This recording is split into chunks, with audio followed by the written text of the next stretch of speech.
Hey everyone, and welcome. If you're kicking off your UPSC journey, you are in exactly the right place. Today, we're going to cut right through all the noise and give you the absolute bare minimum book list you need to crack the UPSC Prelims. So let's just get right into it. Does this feel familiar? You're just drowning in a sea of topper videos, coaching pamphlets, and a million different book recommendations. It's a super common feeling for anyone just starting this whole thing.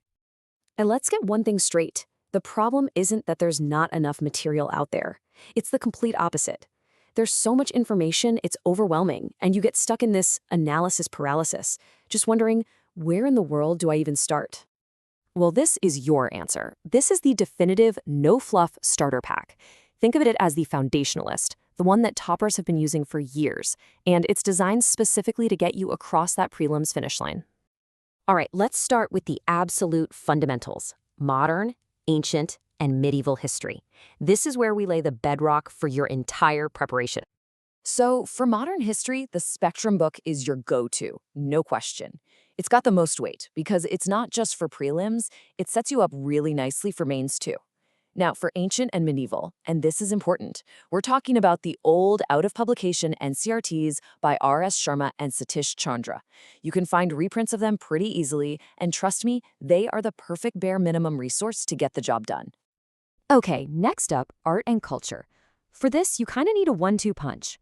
First is the Class 11 NCERT, an introduction to Indian art. I honestly can't recommend this one enough. The pictures and illustrations in it are fantastic. They make it so much easier to remember things, like what the Sanchi Stupa actually looks like. Then, to go a bit deeper, you've got Nitin Singhania's book. But wait, Singhania's book is a beast. It's huge. You are not meant to read it cover to cover.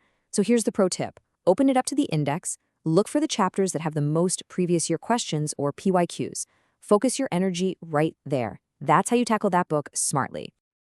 All right, let's move on to section 2. We're talking about polity, which is, one of the most important subjects for this exam.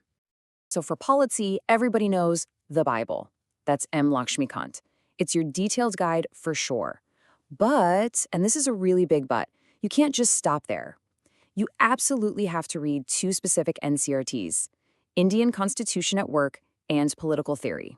So why are these 2 books so important? Well, because in recent years, UPSC has been asking these really basic conceptual questions.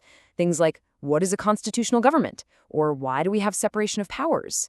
These NCERTs give you that fundamental why behind the concepts that Lakshmikant then explains in detail. Bottom line, read them first, period.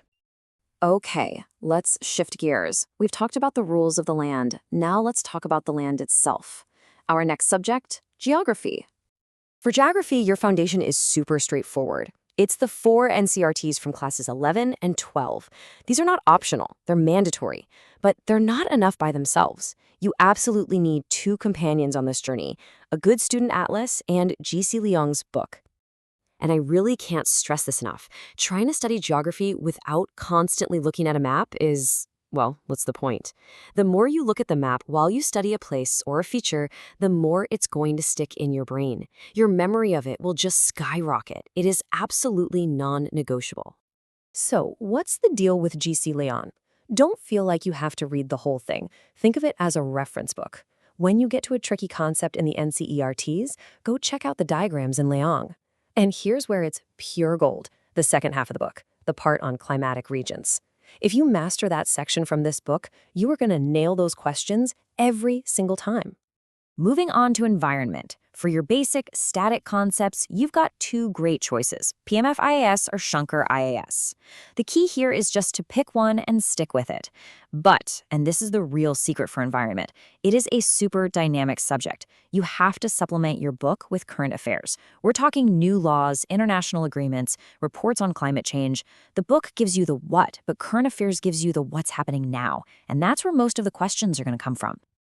Okay, deep breath. We are now diving into one of the subjects that gives aspirants the most stress, economy. But don't you worry, we've got a simple 2-step plan to make it manageable. Step 1, read the Class 11 NCERT, Indian Economic Development. This book gives you the whole backstory of India's economy since 1947. Then, for the core concepts, the tricky stuff, I can't recommend the Indian Economy Handbook enough. And let me tell you why this handbook is a total game changer. First off, it's free to download, it's super concise, written by a past UPSC ranker who knows what they're talking about, and it's full of examples that make things clear. Best of all, it has PYQs after every single chapter, so you can test yourself right away. It's just an incredible resource. All right, we are on the home stretch now. Our last subject is science and technology. This is an area that's been getting more and more important, and it's a great place to score marks in the last few years. Now, this book by Robbie P. Agrahari might look a little thick, I know, but there's a really good reason I'm recommending it, especially if you're coming from a non-science background. It literally starts you from zero and builds up all the concepts using awesome infographics and diagrams. It just makes a tough subject feel way more approachable. So there you have it. That is your complete starter pack for the UPSC Prelims. This is the toolkit you need to build a really strong, solid foundation for your entire preparation. And hey, this isn't just some random list I made up. The source material for this explainer says it perfectly. These are the standard books. These are the books that toppers from 2015 all the way to 2022, people like Shruti Sharma and Ishita Kishore, are talking about when they say refer to the standard books.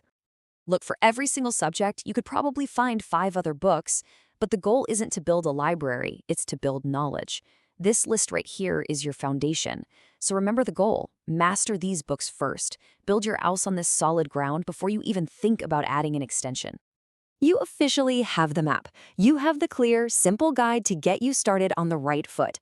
The only question left is, are you ready to take that first step and actually start the journey? Best of luck.